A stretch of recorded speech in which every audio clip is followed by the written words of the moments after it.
What's up, everyone? So I was reflecting today. I just realized, we have these just phases in our lives where your life could be so different, every few years. Your goals could be really different. And especially if you don't take the time to plan out some things. And even with planning, you never really know the ins and outs and the nuances of how you still going to get to that path or get through that path. There are some things that are going to be unexpected, of course, and you're trying to plan for unexpected things. But I just want to encourage you, who's watching, that if you're in a situation today that you don't necessarily feel like A, either you deserve, or just B, you just don't really want to be in, it's a phase. It's not forever. And this could also be a mindset. Some people may say, well, hey, I have a specific thing that's not going to ever leave me. Let's say you lost a hand, right? You're not going to have another hand. Um, but I'm also discussing even the mindset. You learn things through trial and error. Um, you become grateful for things, more grateful for things when you realize that you've lost something. So, prime example with me, um, in the year 2020, 2021, um, I was hospitalized for 90 days out of the year. It wasn't continuous, but it was 90 days throughout the year, and especially at the end of the year, I believe that this was 2020, and especially at the end of the year, I one of my kidneys failed or was just dysfunctioning, and I experienced dialysis. It was Christmas time. I couldn't spend time with my kids. It was around the time where that you couldn't get many visitors in the hospital. Um, so I had to possibly talk to them on an iPhone. I was going through a situation with in the middle of a divorce at the same time. So I was ill. I was broken mentally. I just started a new job at my church, and they were, saying, "Oh, maybe you should go part time." Getting on me about the time I was there. Uh, it was a lot going on. But after that experience, a whole lot has changed for me. Um, and I realized I had to take control. I had to take control of what I can. And I'm still learning that even a few years later. And you should too take control. I, started actually going see my doctor more,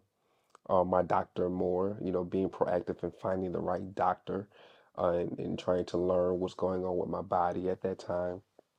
Um, did the things that my doctor told me, got the healthiest I've ever been, ate differently. Oh, and not only that, I also developed psoriasis in my skin. So it was just so much going on. I'm already dealing with the underlying issue of sickle cell disease, sickle cell anemia, and then developing psoriasis as well as all these other everything else is going on. So, fortunately, someone came to my life at that time and told me, "Oh no, you should do this for your psoriasis. This is a doctor, a dermatologist that can help you."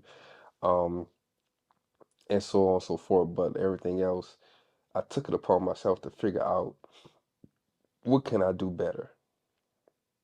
Um, because I can't take care of anyone if I don't take care of myself. I can't be good for anyone if I'm not good for myself. Marriage, whatever the case may be, I was so down upon why this happened to me with marriage and the houses, but what to do with my house. I was in the apartment at that time.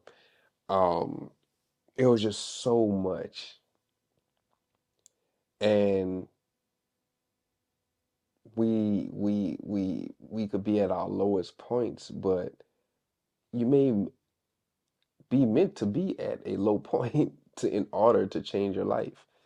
Um, but I just started to grind in different ways. Even with my business at the time, it wasn't going well. I couldn't work that much with my business because I was getting sick. I couldn't focus. I wasn't, even if I was working, I wasn't doing well. Um, but I don't want to be all over the place with it. But it was just so much going on. Um, but I decided once again to get grounded.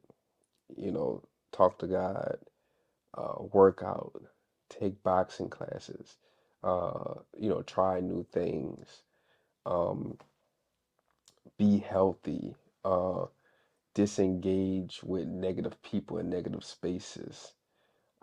Just writing down things to say, no, don't do this, do that.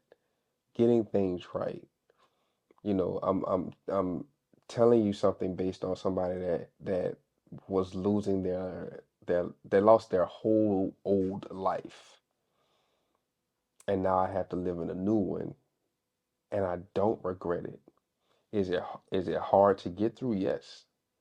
But is it worth it? Yes. And I know it's worth it because I have this motivation to do so much, to do well, to be the best that I can be. Sometimes and when I'm not doing those things, when I'm not doing what I'm not doing with the things I'm supposed to do, I get on myself because I know better, because I know where it will lead if I don't get back on track. And knowing is to me is the first step. Knowing is the first step. Like if I didn't know that um you need to do these things, maybe did this medication you take because of your unique situation will actually help you in the long run and not hurt you because you had the lack of knowledge of what it does. I would have just kept not doing it. But also with the other research that's going on, making me look into, well, how can I get to the point of being all natural and not having to take a pill, right? Um, but it's a unique, I have a unique blood disorder. Some people have other unique situations that goes on, um, that happens with them, and just unique situation. And even if it's not such a unique situation, even going through a divorce, it's still things, sometimes people just don't look in themselves and say, hey, what did you not check all the boxes yourself to make sure that this is going to work? Where do you yourself, where did I mess up? Where do you sit and take the blame and understanding certain things, even if it's to the point of, were you even ready? Or was your partner even ready? Did you even have those real conversations? Did you check all the boxes, right? Um, we we beat ourselves up and we don't even do the work that's necessary to be in the positions that we want to be in. And that is where we mess up at. That is where we mess up at. we we we don't do the work, and we want instant gratification. I know this is talked about a lot, especially with social media and how fast things move and how the world got so much smaller because of the internet, because we see things now, we want to have it like, you know we if we don't have the proper people in place, the proper um tools around us, the proper tools to learn that we need in order to develop on a daily basis, you're almost set up to fail. And I encourage you to get around the right people, even if it's a few, even if it's one, somebody that's going in the right direction that you want to also live that type of life. Uh, if it's not people, maybe even books. I mean, it needs to be people because you need to be talking to somebody. Isolation is not really that great of a thing to go through mentally, and I've been there as well. Physically knowing that you need to move your body, on a daily basis, working out something, spiritually feeding your spirit, going to church, getting into a small group, diving deeper into spirituality and understanding what you really need to understand in order to be spiritually filled and not going in the wrong direction. And that's just what's on my mind today. And once again, I just want more people to do better as I'm trying to do better. And that's it.